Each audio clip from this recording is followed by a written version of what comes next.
students, welcome in Vishesh classes. Exercise 9.2 question number 15. If an plus bn by an minus 1 plus bn minus 1 is the am.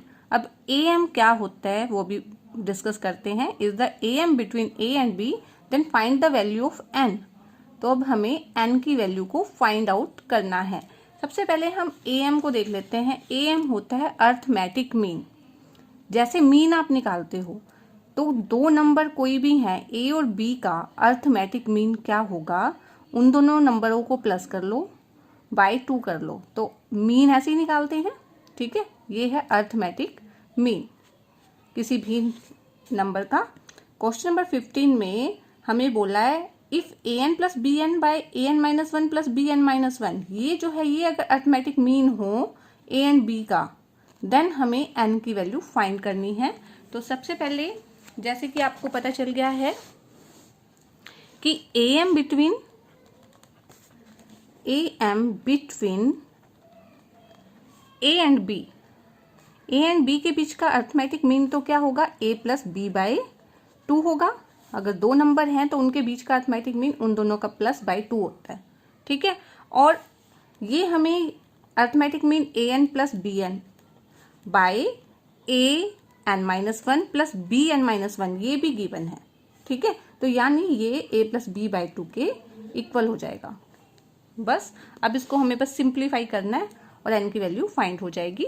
अब क्या करेंगे, cross multiply कर देंगे. 2 की multiply पूरे के साथ हो जाएगी, 2an प्लस 2bn. ठीक है, अब इसकी इससे होगी तो an minus 1 plus bn minus 1 की मल्टीप्लाई होगी a प्लस b से. ऐसे ही होगा ना, 2 की इधर हो गई और इसकी इधर मल्टीप्लाई हो जाएगी.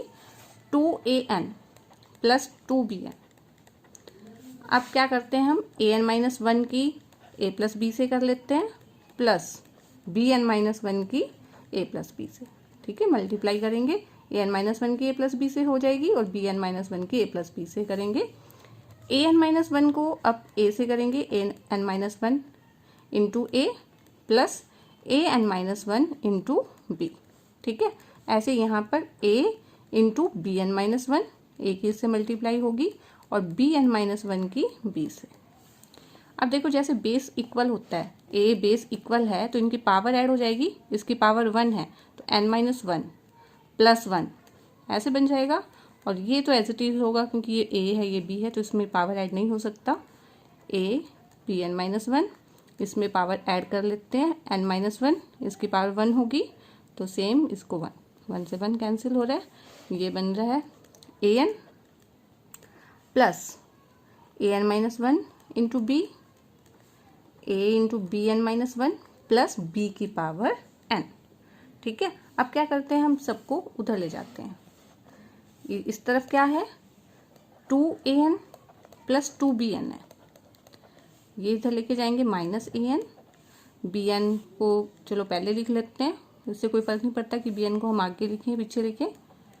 इस तरफ लेके जाएंगे, सबके साइन क्या हो जाएंगे, माइनस के हो जाएंगे. सबके साइन यहाँ प्लस थे, इधर आके माइनस के हो गए और इक्वल टू 0 बन जाएगा. अब आप देख रहे हो 2an माइनस a की पावर n, तो ये बन जाएगा 2 माइनस 1 1 हो जाता है तो a की पावर n बच जाएगा. इन दोनों को सोल्व करेंगे ना. ठीक है, और ऐसे 2bn में से bn माइनस करेंगे तो प्लस b की पावर n आ जाएगा. माइनस है ये an minus 1 into b minus a into b n minus 1 equal to है 0 के.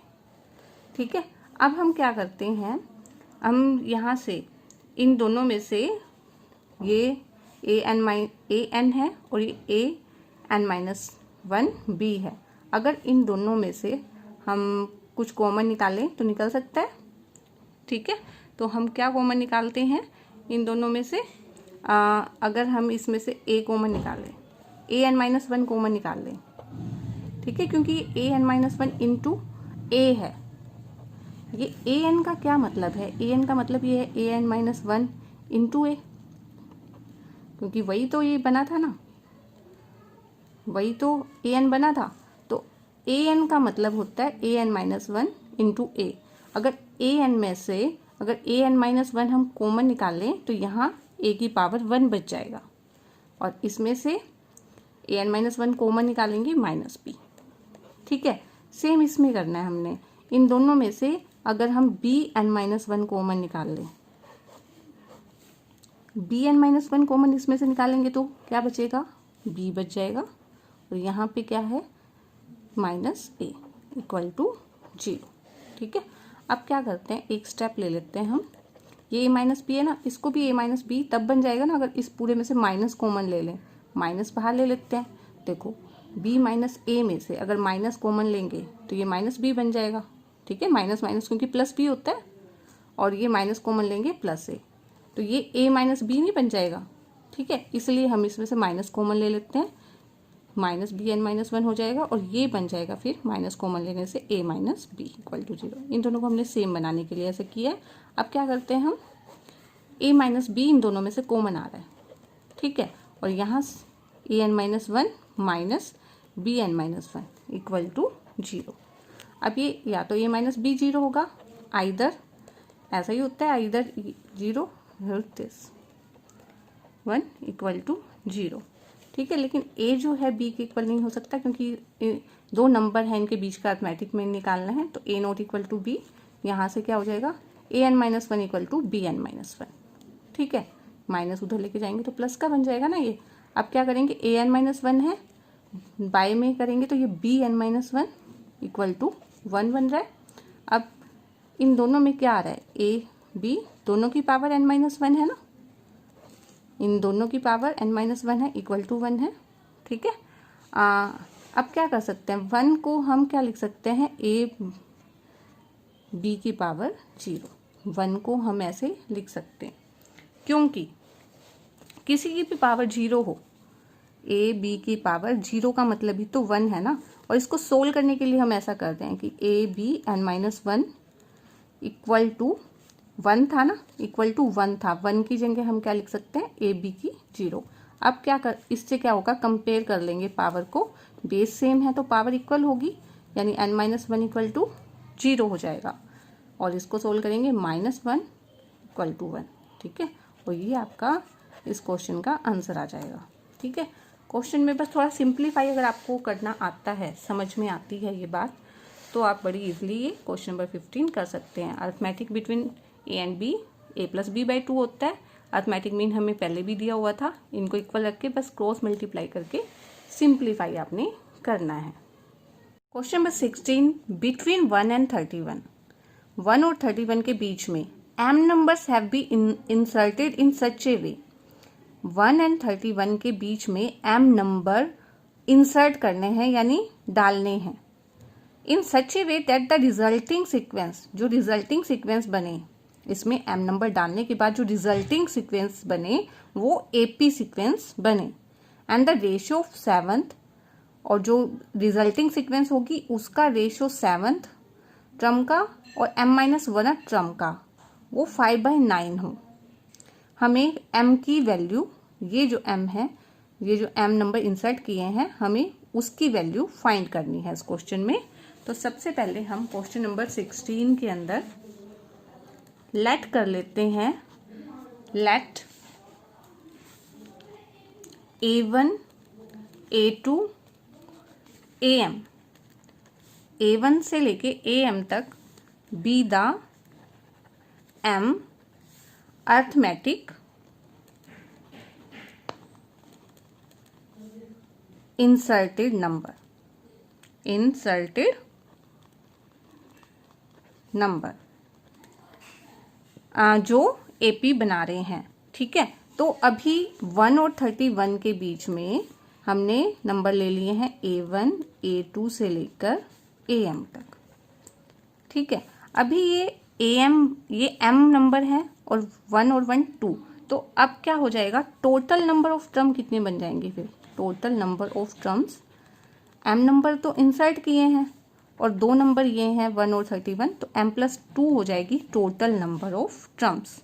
और अगर हमें कॉमन डिफरेंस निकालें, ठीक है, if d is the common difference then जो लास्ट नंबर है 31 है ना, ठीक है, तो हम कैसे निकालते हैं इसको, a प्लस m+2 नंबर हो गए हैं m+2 -1, क्योंकि क्या फॉर्मूला होता है, a + n-1d होता है, और यहाँ नंबर कितने हैं, नंबर है m+2, तो a + m+2 -1 और d,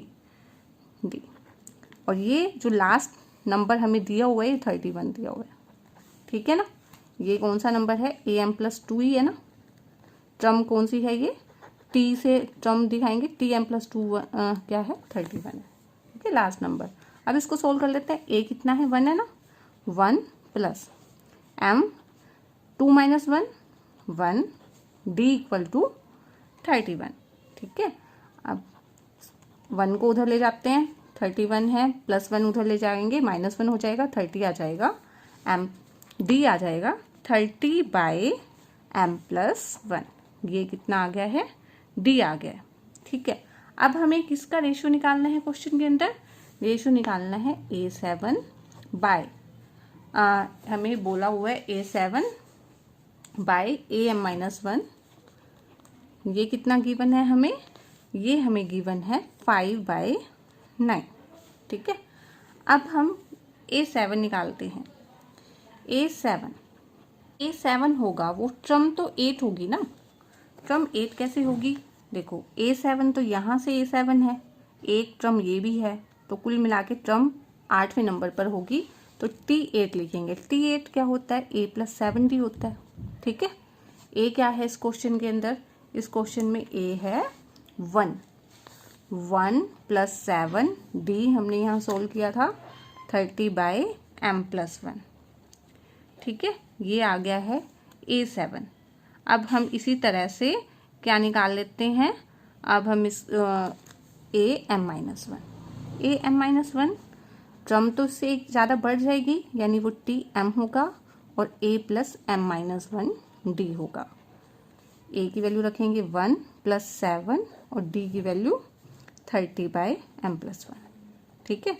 ये बात समझ में आ रही है कि a7 का मतलब है उससे नेक्स्ट टर्म लेनी है हमें, क्योंकि एक टर्म क्या है 1 भी है, a7 यहाँ पे होगी तो वो 8वें नंबर पर ही होगी ना, ठीक है। जैसे a2 है तो ये तीसरे नंबर पर, इसीलिए हम ऐसे लेंगे इसको, ठीक है। अब क्या है, हमें इसका रेशियो a+ में यहाँ पर 7 नहीं, यहाँ m-1 आना था, m-1, ठीक है, a - m-1 और यहाँ पे है 30, इसको काट के कर लेते हैं, a + m-1 30/m+1, ठीक है। इसको थोड़ा सिंप्लीफाई कर लेते हैं दोनों को, अगर यहाँ m+1 एल्शियम लेते हैं हम, तो ये बन जाएगा m+1 + 7 को 30 से मल्टीप्लाई करेंगे तो 230, और ये सोल्व होके बन जाएगा m+2 31/m+1, ठीक है ना। ऐसे ही इसको सोल्व कर लेते हैं, एल्शियम ले लेते हैं, एल्शियम m+1 आ जाएगा, m+1 30 से इसको मल्टीप्लाई करेंगे 30m - 30, ठीक है, 30m और m मिला के 31 और 1 - 30 करेंगे -29 m+1। अभी हमें ये दिया हुआ है a7 हमने सोल्व किया, इतना आ गया है, a7 की जगह इसको 1 पुट कर देते हैं, 1, तो लिखेंगे from 1 and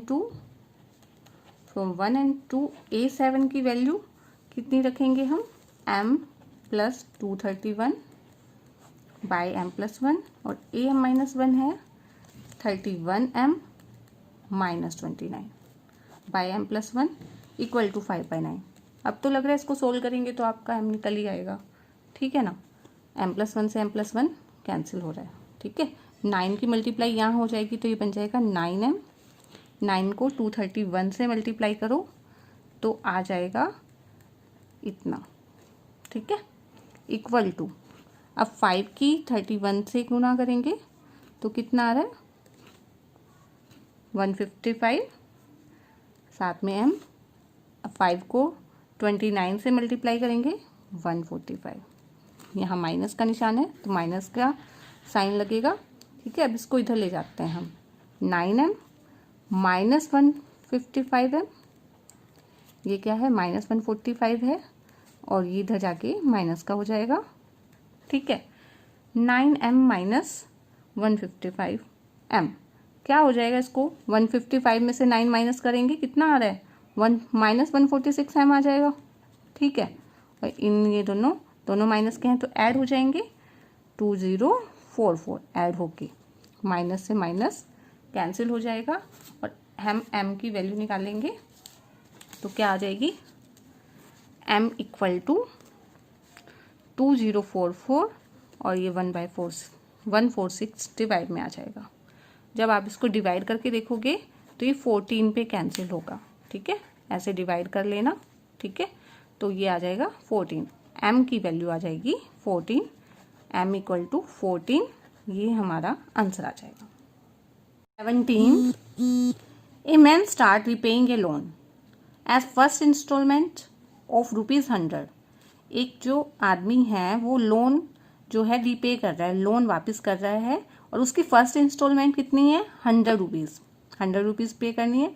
if he increase the instalment by ₹5 every month, अगर वो हर मंथ 5 रुपीज़ इंक्रीज करता है, पहले मंथ उस 100 रुपये चुका देता है, अगले महीने 5 रुपये ज़्यादा यानी 105 रुपीज़ दे देता है, उससे नेक्स्ट मंथ 5 रुपीज़ और उसमें ऐड कर लें तो 110, ठीक है। जैसे पहले मंथ तो 100 है, उससे नेक्स्ट मंथ 105 हो जाएगा, next month 110 and so on. Then what amount he will pay in 30th instalment. 30th instalment का मतलब क्या है, T30 है ना, कि T30 पे कौन सी इंस्टॉलमेंट आ जाएगी, कितनी वो पे करेगा। तो ये तो इजी है आपके लिए, ठीक है। अगर आप ये स्टेटमेंट समझ लेते हो तो इसमें कोई भी परेशानी नहीं है। ए आपको मिल जाता है 100, डी आप निकाले तो 5 एंड T30 होता है A प्लस 29D। आप इसमें वैल्यू पुट करेंगे, A 100 प्लस 29, D की वैल्यू 5, ठीक है। ये होगा 100, 29 को आप 5 से मल्टीप्लाई करो 145 होता है, तो 245 जो है आंसर आ जाएगा क्वेश्चन का। Question number 18, the difference between any two conjugative interior angles of a polygon is 5 degree. Difference है टू कॉन्जुगेटिव, कॉन्जुगेटिव वर्ड का मतलब क्या है, एक के बाद एक, जैसे 5 के बाद क्या होता है, 6 होता है, ठीक है। जैसे 5 नंबर है उसके बाद 6 होता है, कॉन्जुगेटिव नंबर का तो ये मतलब है two conjugative interior angle of a polygon is 5 degree. Difference जो है, जो एक के बाद एक इंटीरियर एंगल है उनका क्या है, 5 डिग्री है डिफरेंस, और स्मॉलेस्ट एंगल है 120 degree. Find the number of the sides of polygon. Polygon की हमें नंबर ऑफ साइड्स बतानी है। पॉलीगन होता क्या है, पॉलीगन एक क्लोज्ड फिगर होती है जिसकी कितनी भी साइड्स हो सकती हैं, जैसे इसमें 4 साइड्स हैं, इसमें 3 साइड्स हैं, ठीक है। ये रेक्टेंगल, ट्रायंगल है, जैसे ये स्क्वायर है, स्क्वायर की भी 4 साइड्स हैं, ऐसे ही पेंटागन होता है, हेक्सागन होता है, इस तरह की साइड्स हैं। तो हमें जो यहाँ पे पॉलीगन बन रहा है उसकी नंबर ऑफ साइड्स बतानी है। जैसे कि स्क्वायर के अंदर 4 साइड्स होती हैं, ट्रायंगल के अंदर 3 साइड्स होती हैं। तो ये जो स्मॉलेस्ट एंगल 120 डिग्री और जो डिफरेंस है 5 डिग्री है, तो ऐसा जो पॉलीगन बन रहा है, ठीक है, उसका हमें क्या बताना है, नंबर ऑफ साइड, ठीक है। तो सबसे पहले हम नोट कर लेंगे इसका स्मॉलेस्ट एंगल 120 डिग्री और difference between any two conjugative interior angle. जैसे अगर कोई भी पॉलीगन बन रहा है, उनके इंटीरियर एंगल का डिफरेंस कितना दिया हुआ है, 5 डिग्री, ठीक है। तो ये जो है ये क्या है, कॉमन डिफरेंस हो गया, यानी डी गिवन है, ये हमें दिया हुआ है ए, ठीक है। तो हमें यहाँ से एक सम की प्रॉपर्टी पता है इंटीरियर एंगल की। हमें जैसे ट्रायंगल का भी पता होता है, ट्रायंगल के अंदर जो सम होता है एंगल्स का, तीनों एंगल्स का सम होता है, कितना होता है, 180। और जैसे इस क्वाड्रिलेटर्स हैं, कोई भी क्वाड्रिलेटर है, उसके अंदर कितने होते हैं, एंगल्स को सम करते हैं तो 360 होता है। इसी तरह से हम बता सकते हैं कि सम ऑफ इंटीरियर एंगल्स क्या होते हैं, इसका एक फॉर्मूला होता है हमारे पास। तो सम ऑफ इंटीरियर एंगल निकालेंगे, जहाँ पर ए कितना गिवन है 120 n/2, 2 ए की जगह 120 प्लस n-1, d कितना है 5, ठीक है। इसको हम सोल्व कर लेते हैं। n/2, 120 को 2 से मल्टीप्लाई करोगे कितना आ जाएगा 240 प्लस 5 को n से करेंगे 5n माइनस 5, ठीक है। ये बन जाएगा n/2, 240 में से 5 माइनस करेंगे 235 डिग्री प्लस 5n, ठीक है। अच्छा, और आल्सो हमें जो पता है formula some of interior angles का, जिससे हमें साइड्स पता हो तो हम निकाल सकते हैं सम ऑफ इंटीरियर एंगल क्या होता है। इंटीरियर एंगल होता है 180 इंटू n माइनस 360, ठीक है। जितने भी n हैं इसको आप ऐसे देख सकते हो, जैसे हमें ट्रायंगल के अंदर पता है कि 3 साइड्स होती हैं, तो 3 साइड्स हैं, n कितना है 3 है माइनस 360, 180 को 3 से मल्टीप्लाई करो 540 माइनस 360, 540 में से 360 माइनस करेंगे 180, तो सम ऑफ इंटीरियर एंगल उसका क्या होता है 180 डिग्री होता है। ऐसे ही क्वाड्रिलेटर यानी जिनकी 4 भुजाएं हैं, जिसके 4 साइड्स हैं, उसके जो सम है 360 है, वो भी यहीं से निकलता है। देखो फॉर्मूले से 180 इंटू 4 माइनस 360, 180 को 4 से मल्टीप्लाई करेंगे, देखो इसमें n क्या है 4 है ना, ये बन जाता है 720 में से 360 360, ठीक है। वैसे आप इन दो फॉर्मूलों को तो यूज़ भी कर सकते हो। अब ये जो हमें क्वेश्चन दिया है इसमें हमें नहीं पता कि n क्या है, इसलिए सम ऑफ इंटीरियर एंगल में हम n को n रहने देंगे।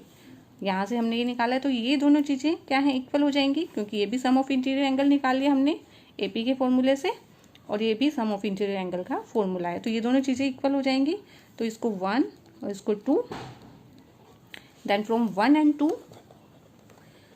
and 2 से क्या हो जाएगा n/2 235 degree plus 5n equal to 180n minus 360, ठीक है।